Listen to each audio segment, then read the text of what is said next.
Do you feel like you're paying too much in taxes every year, or have a relationship with your current CPA where you only meet them once or just before tax time? Look, I want you to know that there is another solution to paying less in taxes and keeping more of your money. Valent Advisors is a leading fractional CFO and CPA firm that specializes in advanced tax strategies for founders, athletes, and entrepreneurs. Valent Advisors can help you navigate the complexity of business taxes and ensure that you're paying the least amount in tax possible. But this is far more than tax preparation. This is strategy. This is really getting into the data-driven decisions that your business needs to make in order to develop a long-term strategy that aligns for your business and personal goals. Whether you're looking to minimize tax liability, maximize your deductions, or plan for your financial future, Valent Advisors has the expertise and experience to help you get there. Do not wait until tax season. Work with professionals today. Contact Valent Advisors to schedule a consultation. Even if it is something that's profitable, it still took too much to set up, to continue it, or to grow it to the level that I wanted. I would rather have 4 other companies than develop a... Now, some people would be like, well, that's what you got to do, but right. You can make money doing anything.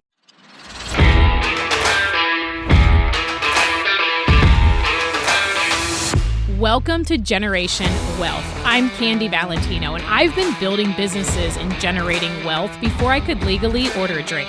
For more than 2 decades, I've built, scaled, acquired, and exited businesses, all while investing in real estate and building financial freedom. Now I want to help you expand your wealth and give you the proven roadmap to implement today. It doesn't matter if you're a part of Generation X, Generation Y, or Gen Z. It is time to join Generation Wealth. Now let's get started. Guys, I am so excited for you to meet Julie Solomon. Thank you so much for coming on the show. Thank you for having me, Candy. I'm so glad we're finally getting to do this. And we've got so many mutual friends and connections. So it feels just like a natural synergy that this is happening. I was so happy when it finally worked out because I've been in your neck of the woods. You were going to come and speak at one of my events. And so I was like, let's just do a podcast so that we can finally see each other face to face. So I'm so excited that we're doing this because I know there is so much value that you're going to be able to provide the audience because you've been in this space for a long time. There's a lot of people that are newer to the space, newer in their industry, and they're talking about things that maybe they don't have a lot of depth of experience in, right? They're just getting their experience. I always love conversations with people that have been in a specific industry or field for a really long time. And so I love that about you. And I love your book, Get What You Want. And I feel like that is something as women specifically, I know men struggle with this too, but I feel like women specifically, we often think, can we really have what we want? Is what we want okay to want, right? Like I know I struggle with that in my life. And how do we get that? Can you speak a little bit to that? Yeah. I think it's funny because a lot of people will say, well, I can't get what I want because, it's not possible, or maybe I don't know what I want, or I think that what I want is too big or what have you. But I always think that the first step is really knowing what you want. And the way that you get clear on knowing what you want is by getting clear on knowing what you don't want. And I think that knowing what you don't want is the fastest way to redirect you to what it is that you do want. So I think that's the first piece, if you will. And then really more of a deeper mindset thing, I think it's that belief of possibility. A lot of people, they're afraid to admit what they want because, what if I'm judged for this? Or what if people, think something? Or what if I don't get it? What does that say about me? What does that mean about me? And so I think that really coming to terms and getting really comfortable with your self-concept of what is possible for you is a big piece to that. I love that. And I love that too. Like, know what you don't want. And sometimes the only way you're going to know that is by tasting a bunch of different things. Like I'll just transparently, in the last 18 months, we were just talking off camera. I have a book. I started this group. I was doing like one-on-one stuff. I was doing business advisory, and I wore myself out to the bone, like to the fact that like I exited these companies, created all this wealth, tons of investments. I was starting to hate my life. And I was like, whoa, what is this feeling? what does this say about me? And there was a lot of, I worked through this like judgment that I was judging myself for feeling this way. Is there something that if anyone listening right now has felt that in other aspects of their life, that you can kind of acknowledge that, understand it, not judge it, and how to move on from it? Yeah, I think it's, taking something, especially like a self-judgment, you could take it critically, but not necessarily personally. And so I would look at that self-judgment. I mean, yes, it's important to go easy on yourself, but also where is this redirecting me to? Because if I'm being critical or judging myself for this feeling, there's some kind of contrast or resistance here. I need to get to the root of why that is. Why does this feel heavy? Why does this feel clunky? Why am I resisting this? And can that help me kind of shift to a different direction that I need to be going on? So that's really how I look at any time that I am being self-judging or critical. Am I being hard on myself because I want to play the victim and feel bad about myself? Or am I being hard on myself because I'm really sick and tired of this and I want something different? Yeah. Yeah. And then I guess it's, how do you know, right? Like if you know what you don't want, is there any insight that you can give people on how to figure out what it is you truly do want? I think the first step to getting clear on what it is that you do want, once you know what it is that you don't want, is really this concept of, wouldn't it be nice if?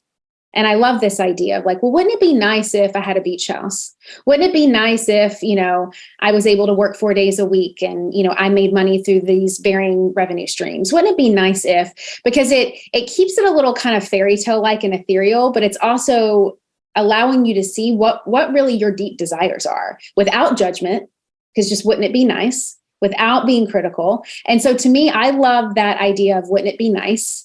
And kind of playing with that, and then really getting to the root of why. Why do I want this? Why do I want a beach house? Well, it may be a great investment property. It's great equity. It's something that I could pass on to my kids, yada, yada, yada. But is there a deeper why behind that?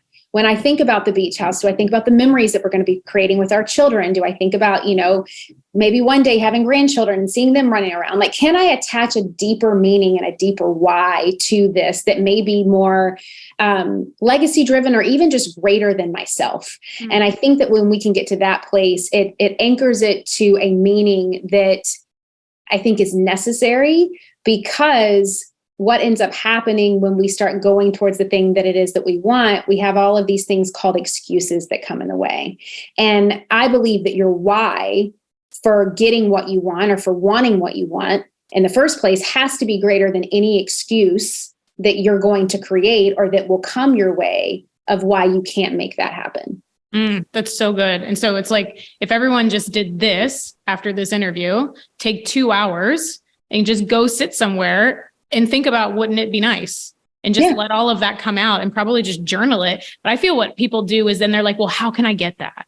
But that seems so big, like I'm renting a house right now. How can I have this big, beautiful beach house? And they get stuck in the how.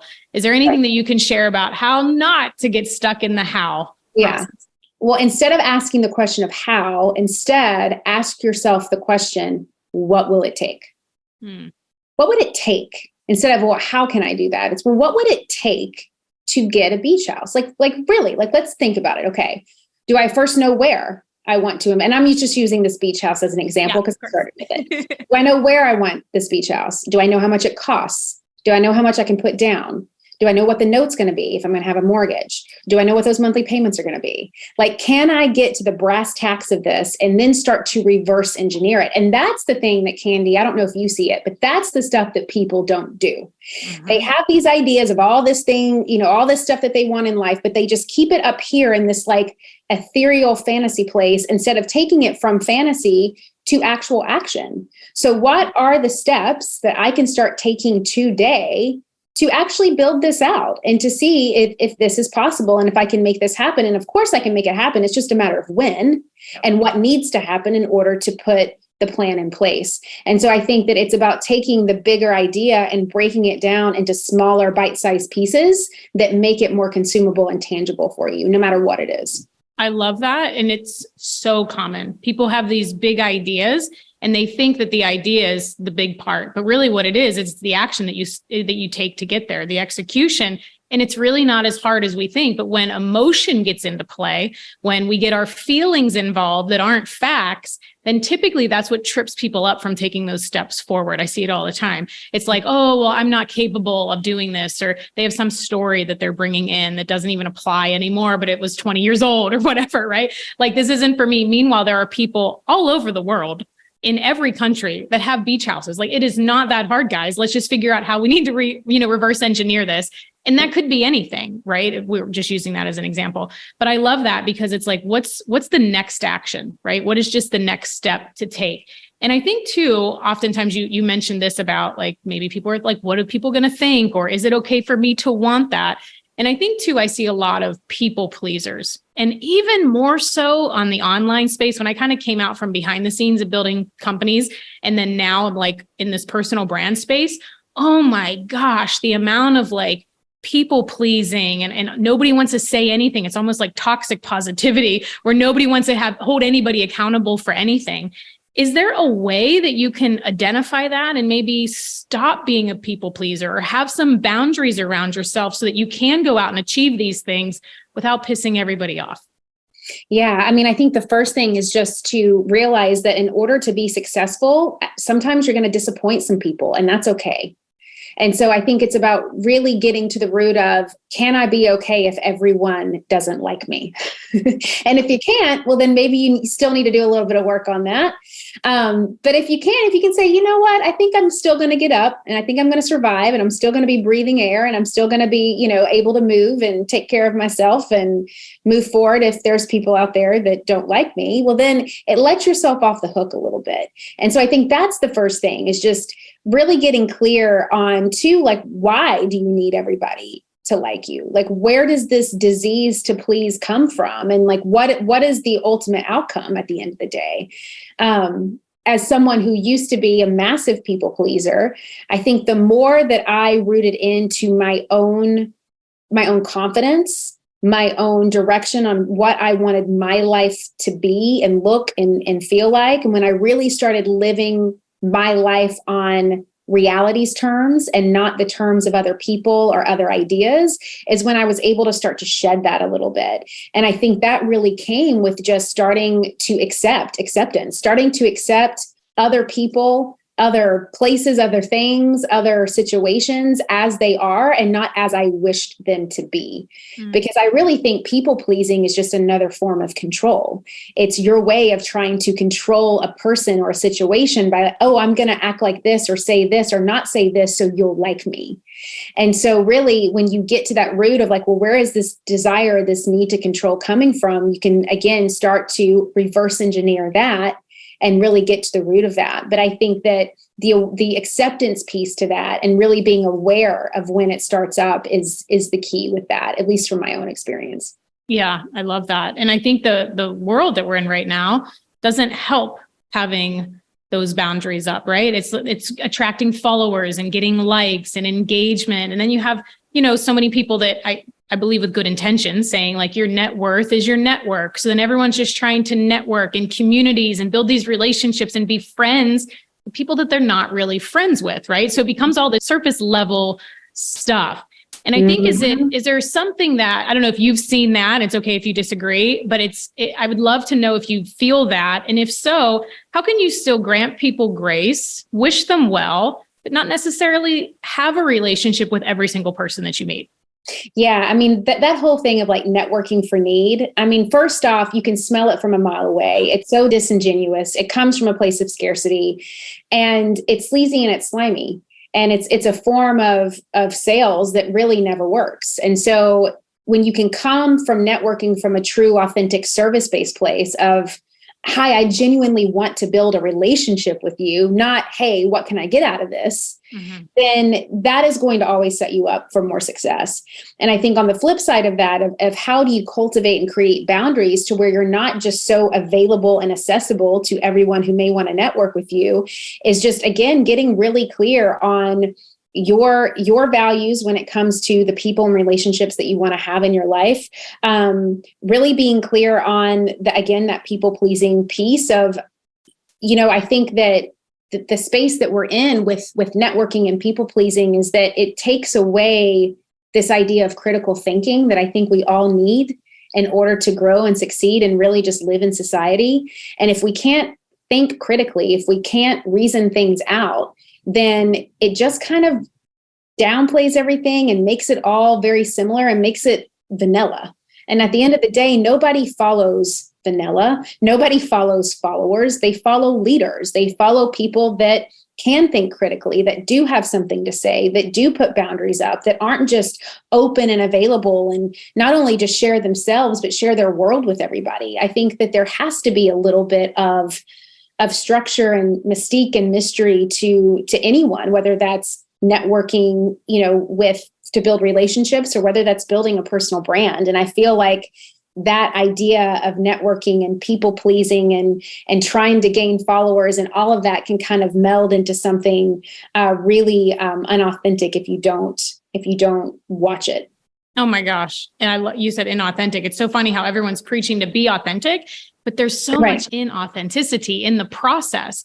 Like I see so many people preaching about building community, but really they're building a community to sell to that community. Right. And I'm like, how is nobody else seeing that? That's why everyone's telling you to build a community. It's so that you can pour in. And then the second you have to sell or market something, now you have a built-in community to buy it from you. And it's so strange that the rest of the world doesn't operate like that. So I feel like I kind of came into this space and I'm like, am I crazy? Am I the only one? Am I negative? Right? Like there's all of this judgment. Like, why doesn't anyone else see that they want you to become part of their network, their community, so that then they can sell you their next thing that they have? Is there something that maybe we can help people that if they're like, wait a minute, I think I understand what she's talking about, that we can help them be free of that, to be able to, for them to understand that they can still have the life they want without participating in some of these things that I think society tells us we need to be successful? Yeah. From my own experience, a lot of that has been trial and error, especially when I was younger and when I started in the online space 10 years ago in 2013. And I would get very lost in the glossy glamour of, the influencer space and experts and these, big people with these big names that, were kind of, for lack of a better word, selling me into things, whether that was offers, ideas. And I think the first step, though, is just to, at the end of the day, no matter what industry you're in, like we're all selling something, like we're all in sales.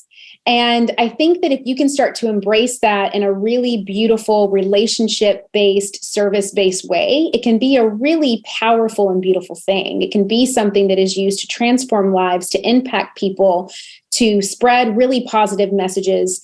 But then there's the counter side to that, there's a really dark, sleazy, slimy side. And so I think that, again, the more that someone roots into their own confidence, their own courage and what it is that they want to do, and they really start paving their own path and not being so worried about what everybody else thinks, I find that the less that you actually fall into that, because you don't really have as much time anymore because you're focused on you and your goals and where you're going and the service that you're meant to have in the world. And so I think it's really about keeping the focus more on yourself, not in a selfish way, but really in a more impactful, how am I really staying in my lane and getting stronger in my own craft and really working on the things that I can change and control versus trying to appear to be a part of a cool kids club or trying to be accepted by somebody. And before I know it, I'm, down this,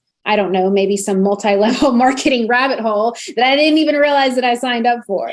And so again, the awareness with that, I think, is huge.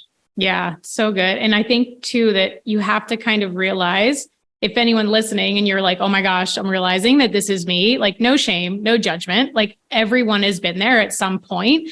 And I think it's realizing it and getting out of it and understanding that getting what you want, having your own path is going to look so different than somebody else's. Like, just as an example, again, almost 25 years before I came on and posted my first post ever.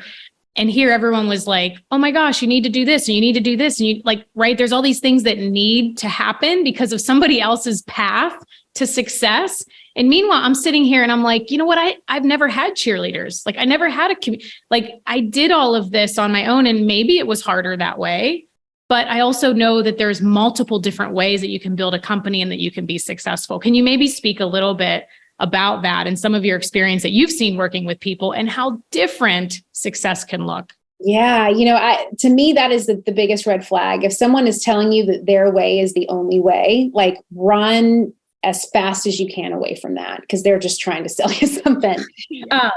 I believe in the power of really alignment and the power of finding your people, because there could be somebody that has, a curriculum or a documentation or a modality or methodology or some kind of effectiveness that it's like, hey, you buy their recipe, you add your own flavor and spin to it, and you can go and bake your really amazing, magical cake, or maybe yours are cupcakes, or maybe yours are cookies, who knows?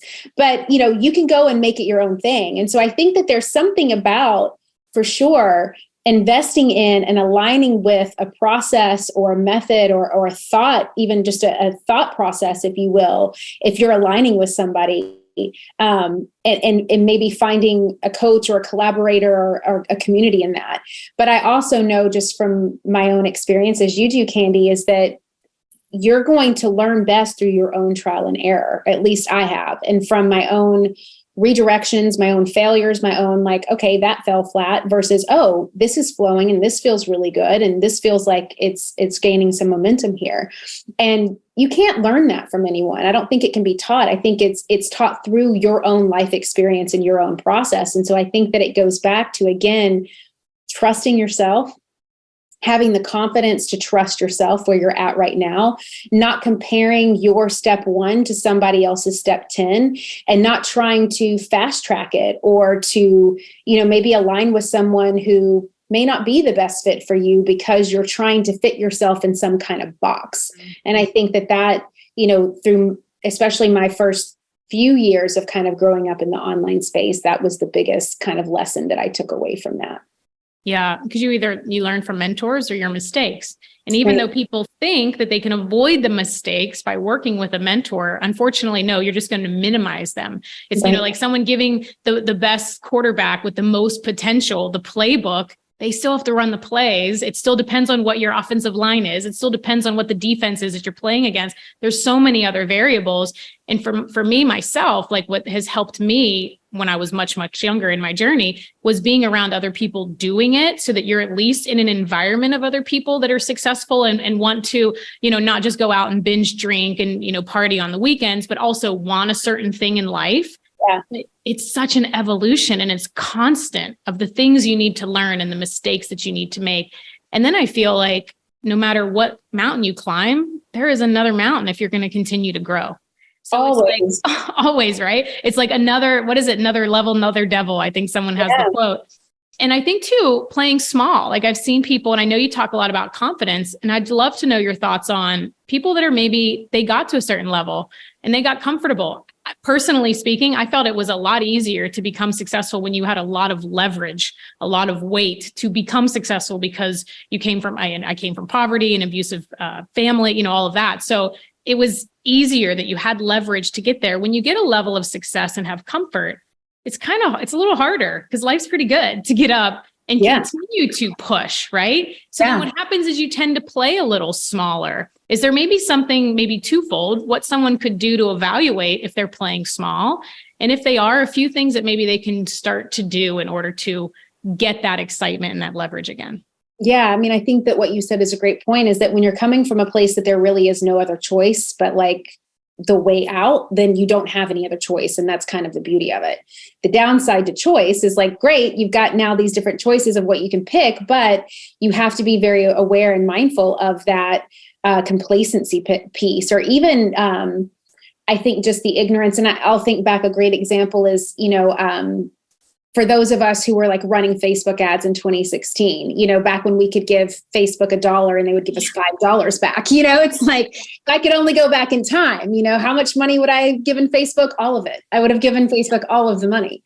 And hindsight's 2020. So you don't really realize kind of what you're working with. But I think that you think back then, oh, it's always going to be this way. And then as life happens, things have to grow and evolve, and you have to learn. Do I get complacent? Do I get resentful? Do I get stagnant?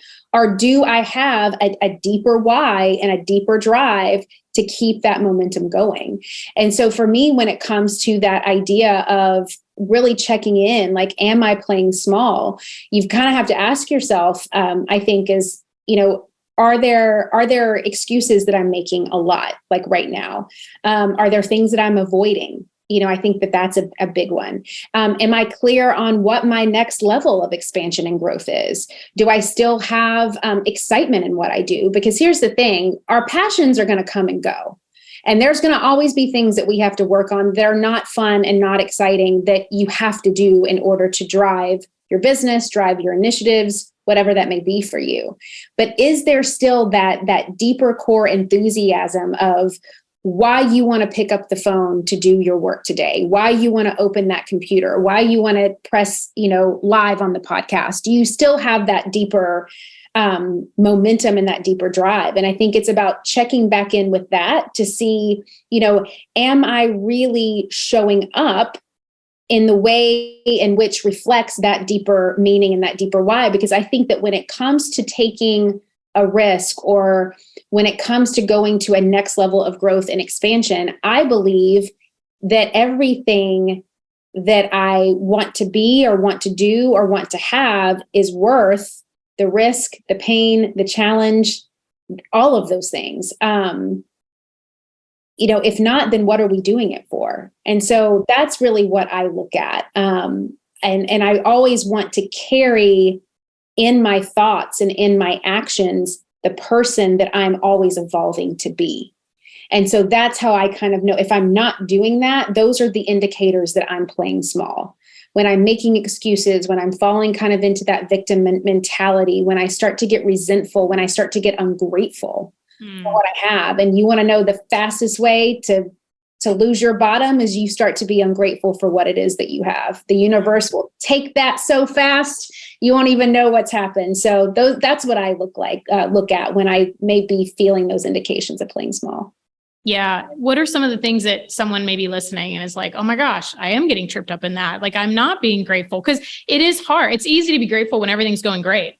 Mm-hmm. It's really tough when you're not getting what you want and you feel like you've been stuck in something, trying so hard to break through or just figure this next thing out. And it's like, I feel people sometimes are battling between, should I quit or do I need to keep going? Right? Yeah. Have I exhausted all the options, or are I 3 feet to gold? And I think discernment is the only thing that's really going to help somebody. And I feel, at least me personally, it's through time that you kind of have to sense going after enough to know when you're quitting, or when you're quitting too soon, or when you've exhausted it and this door just isn't for you.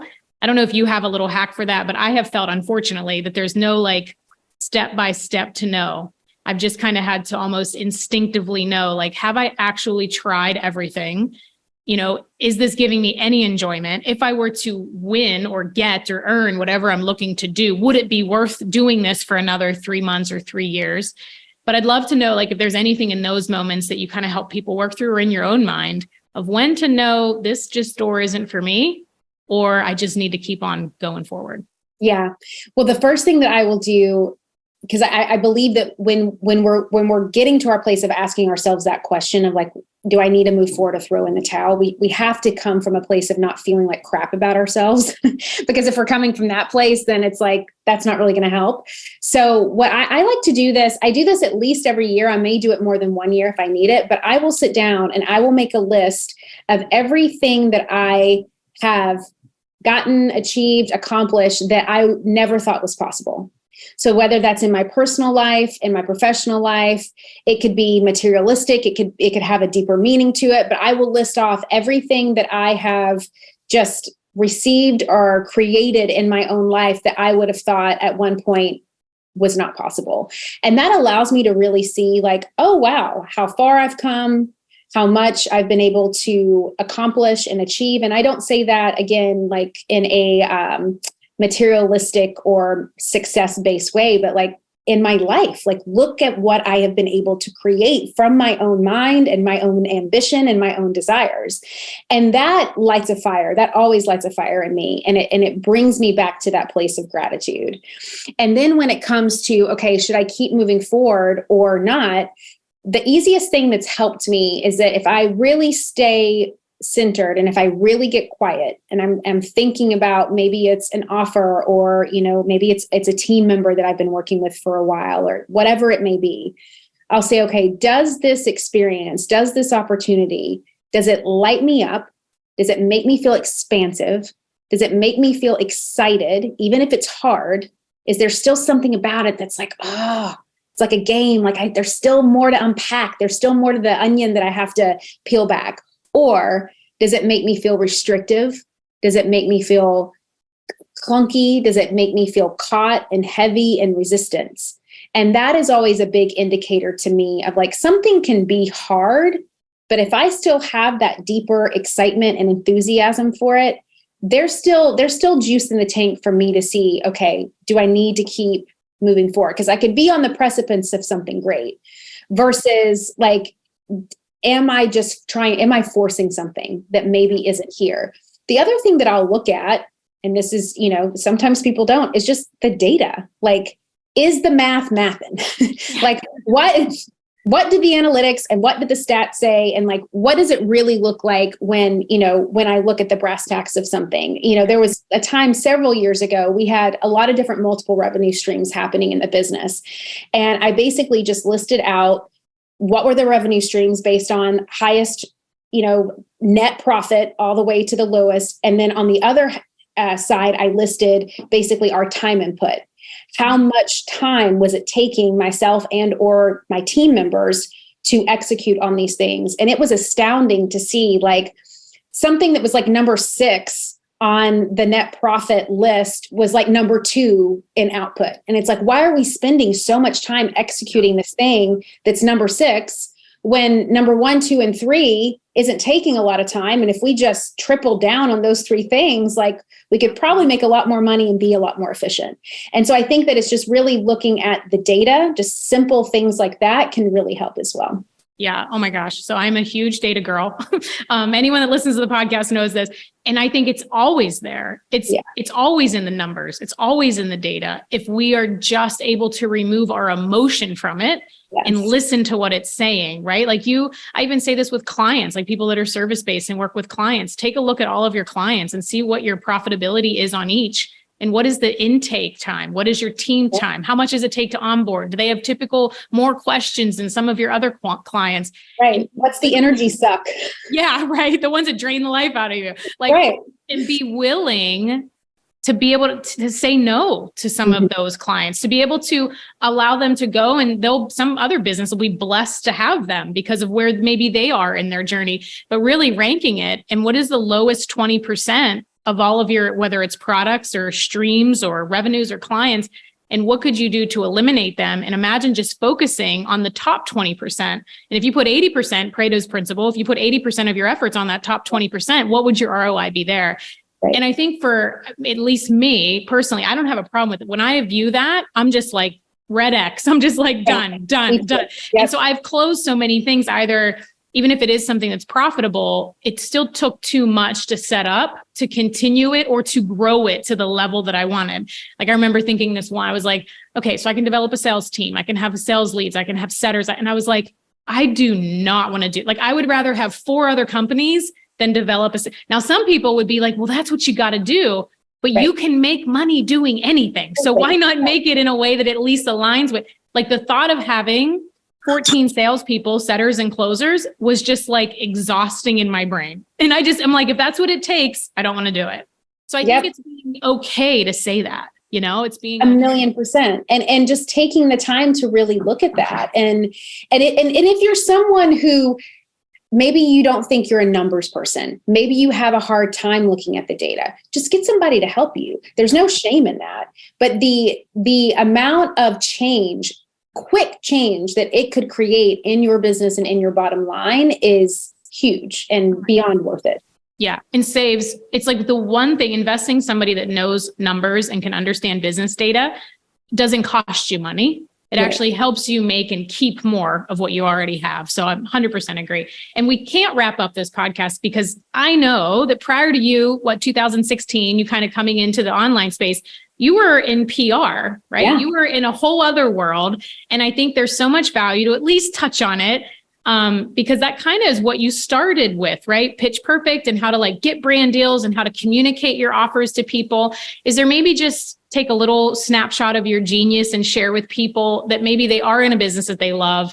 They understand their market. They know what they have, their offers are. They have decent profitabilities, but they just want more eyeballs on their business. Is there maybe some tips that you can give them to get some quick wins? Yeah. So, visibility is a huge component to driving a personal brand, to driving a business, to really driving a lot. And it's really what helped me be able to go from being a publicist in corporate and agency America to having an online business and a personal brand myself. And I basically took the strategies that I learned as a publicist, and instead of pitching clients, I started to pitch myself, and it worked. And I was like, okay, well, if it works for my corporate clients and it works for me, it's probably going to be able to work for other people online. And so I started working very early on with, we would call them now influencers or content creators. Back then, we called them bloggers and YouTubers, among other things. But essentially, influencers that wanted to learn how to monetize their personal brand, and more specifically, how to monetize the content that they were spending so much time creating online. And so the way in which I taught other content creators how to do this were primarily through brand deals with companies and partnerships and sponsorships.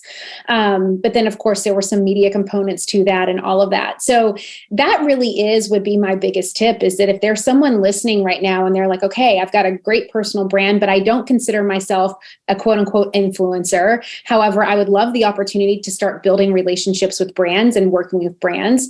Then I would say, really get clear on that. Maybe it's not going to look like a quote unquote traditional brand deal on Instagram, but maybe a company could sponsor your live event. Maybe you could keynote one of their upcoming conferences. I mean, there's so many different ways to work with companies and brands nowadays. And so I always just recommend someone, whether you consider yourself a content creator or an influencer or an entrepreneur or a coach, whatever label you put on yourself, just start getting a list of your dream brands that you would want to work with and at what capacity you would want to work with them. And then from there, you could create a pitch. You could work with me if you wanted to fast track that, or if you're someone that feels savvy enough that you can do that. That's when you would essentially start to create a pitch, pull it together on what you want to do and why it matters. An elevator pitch of sorts. The ones that I love to share with people is because it makes it simple. It's a formula. It's who you are, what you offer, who you serve, and why it's important. And you just hone in on those 4 key components for your pitch excellence. And then you can start sending pitches out to brands and start building relationships that way. So that's one big way to do it. Another thing that you could do to kind of build that visibility momentum is something that I also did when I first started out. And that was called joint ventures, JV partnerships and opportunities. So you could align, let's say Candy and I wanted to get together and we're going to do a joint venture partnership. I could come into her community and I would essentially do a training for them or tell them about my amazing product and service. Then we would sell that to her incredible community. And then Candy and I would take, a 50-50 commission split on that. And not only is that great to, of course, make money and share your gifts, but it's allowing you to go into someone else's community and share your insights, your gifts, and your offers with them. And so any kind of joint ventures that you can do with other people, with other companies, offering your products and services, again, from a service-based place, not from a slimy, salesy place, is always going to be a really good win to not only build some income, but just really, again, build that visibility. How can you get in front of other people's platforms? And those are 2 easy ways to do it. Oh my gosh, those are so good. And I think that another thing to tack on to that, the JVs, I don't know your thoughts on this, but I feel like this is going to continue to shift this way for even podcasts. Mm-hmm. It's like there are so many people that want on your podcast because especially nobody wants on it when in the beginning, but once it grows and has a lot of downloads and it's getting a lot of momentum, people want on it. And there isn't exactly an exchange there, right? It's not that you're trying to go after transactional relationships, but there does have to be some sort of an energy exchange there. Absolutely. And so I feel that I'm more interested, and at least we've been toying with this idea, is like, well, do you want to do a commercial on the podcast? Do you have something that you're selling that you'll do a percentage back? And it's not so much that it's that transaction, but it's kind of like, this is going to really expose your business to this audience. And there really isn't anything to exchange, because unless the other person also has programs and the other person, right, there isn't an exchange. So I feel that that's going to shift. And I tell a lot of people too, like, if you went on these podcasts, what can you offer them? Exactly. And rather than just saying, hey, I want to be on your podcast, be like, hey, I want to be on your podcast. Here's a little bit of what the value I can bring. And also, I'd love to give you 50% of everything of this particular course that we promote. Now people are going to start to pay attention.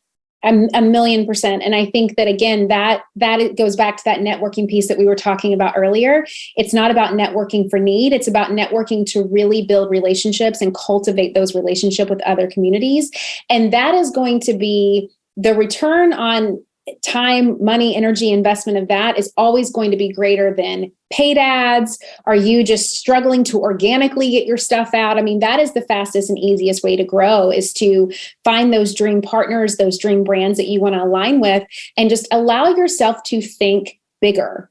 We don't have to just keep doing what everybody else has done. Like, we're all creative people here. You probably have a ton of ideas, just like the great one that Candy just shared. Think bigger. Like, what else could you do? It could be a podcast swap, but maybe there's something else that we could make happen here. And so I think that just encouraging everybody to take that next step and think a little bit bigger will be helpful with that. Yeah. Think bigger and think, what can you offer back, right? Especially when you're making an ask. But you were saying the fastest way is to get exposure with other people. The fastest way to lose your ass is paid ads. Oh my gosh. Like, talk about like being able to just having to, like, there's been twice now in the middle of a campaign that I'm just like, you know what? We're stopping everything. Like, I understand we're still in contract. I will pay you, but I'm not going to continue to pay, because I feel like there's such a learning curve and there's so much testing, even with the best companies that's running paid traffic, that they almost don't know either. And there's still so much learning and expense that I just want to encourage anybody that if you're in the midst of something, be willing to stand up. If you feel like Julie was talking, that something is heavy, something's incongruent, something doesn't feel right, speak up. Like, I have now twice just been like, I'm not bleeding more money. I'll pay you the contract. We're not going to keep spending ads because something is broken and I don't have time to recreate a funnel. So until we can get someone to fix the funnel, we're just going to stop driving eyeballs on something that's broken. And I think with PR, that's another thing people trip up. They want PR because it's flashy and it's shiny and, oh my gosh, I was on this and this. But if you're bringing eyeballs to your business and you don't have a way to convert them, or you don't have a functioning funnel or an offer or anything that you're promoting, you wasted that opportunity. Yeah, 1,000,000%. And that's, you just brought up too, I mean, Facebook ads, it is a long game. And you have to understand that if you're someone who wants to invest. And I mean, I run ads. I'm a big proponent of ads, but I've been running ads since 2016. And there's been years and years of trial and error and building out funnels. And it's not a get rich quick kind of thing. And I think a lot of times it's sold like that. Yes. And I think maybe again, 4 or 5 years ago, when just the ROAS was different with Facebook ads, you could sell it more in that way. But you have to get really clear with ads and with PR, like, what is your long game strategy here? Because it's not just about making a buck. There's a lot of lead gen opportunities that can happen there. There's a lot of, repurposing opportunities that can happen with PR and the stuff that you get, but you have to have that strategy in place to really see that return on investment. So that's two components there. And again, I don't want it to be misconstrued that I'm talking down about ads, but I think it's what you said. People package it as, oh, this is a great way that you can start doing 6 figures a month. No. Unless you've already had proven track record, you know what your audience, who they are, what they want, you kind of have an idea of your numbers. Sure, you can take more eyeballs and put on something that's working. But if you have to test all of that, you're going to be at least running ads for probably north of a year before you start to really understand the algorithm. And that's just as the algorithm is now. If at month 9, you have a big shift, now you're starting all over to kind of figure out all of these iOS issues. So I just love to have honest conversations, because I think people glamorize all of these things as opposed to saying, like, this can cost you a lot of money and time. Yeah. And the amount of money that you have to spend on it, like, you can have a 6-figure month, but you're going to be spending at least 3.5 times as that to get that return at least. So just again, perspective. Yes. I love that. I love this honesty. It's like so nice to just be able to talk about this openly and honestly. And I want to be able to have people know where they can find you, where they can get the book, all of the things, because you have so many great offers of what you share with people. And I love how you do it in this very like non-salesy way. So can you tell everyone where they can find you? Yes. So you can find me at juliesolomon.net is my website to dive into all things there. I spend the most time personally on Instagram. That's what I have capacity for. So you can find me at Jules, Juls, Solomon, Solomon on Instagram. That is where I'm most active. My book, Get What You Want, How to Go From Unseen to Unstoppable, you can get wherever books are sold. There's also an Audible that I narrate, which was super fun. It's a very quick listen. If you like to listen to books, you can get it there. And then, of course, the Influencer Podcast, wherever you love to listen to podcasts. We're also launching on YouTube on July 1st, which I'm really excited about. So you can watch the Influencer Podcast on YouTube or listen to it wherever you love to listen to podcasts. And then when it comes to support, all things visibility, marketing, and pitching is my lane. I do a really amazing quarterly program called the Visibility Experience, where it's curriculum-based, but then you also get a lot of really high-level, high-value group coaching from me to walk you through my visibility method and a lot of key components there. So if you're someone who's wanting to gain more visibility and traction on social media, that could be something that you could check out when we launch it quarterly. So that's it. Love that. And then we also have just one final question, and we'll link all of that up to the show notes so everyone knows where to find you. We also have one final question that we always ask guests, because the name of this podcast is Generation Wealth. And I'd love to know what the definition of wealth means to you at this point in your life. Wealth means to me at this point in my life, freedom, big time, and enjoying the fruits of my labor. So I was raised, I was raised in a house where there was no money. So it's like, there wasn't a savings because we didn't have any money to save. But also from a bigger generation where you're supposed to save all your money and, or you're supposed to do this with it or that with it. And yes, I believe there's a lot of truth to that, but I also believe that money is meant to be used. And I read a book recently, Candy. I think you'd be fascinated by it. A hedge fund guy wrote it, but it was called Die with Zero. And his whole thought perspective was, how do you use your money? Even if you're giving it away to your children, and even if you're giving away to philanthropy, how do you use your money while you're alive and while the people that you love and that you want to impact are alive to make the biggest impact possible? And it's really given me a different perspective on wealth as you're living. I think that we think about generational wealth and wealth as like this thing that I'm going to build. And then one day when I'm dead, my legacy will get it. And he kind of flips that whole thing around and gives a lot of really good strategies on how to do that and to essentially die with zero, which is just a funny title for a book. So yeah, it's a great title. Yeah, so that's really what wealth means to me in my life right now. Freedom and flexibility to work the way that I want, to be with my family the way that I want, and to really use, the money that we've made, my husband and I, to experience life. And that's been really fun. I love that. I am with you on that definition of wealth, 100%. Thank you so much for joining us and sharing all of your genius. I appreciate having you on so much. Thank you for having me.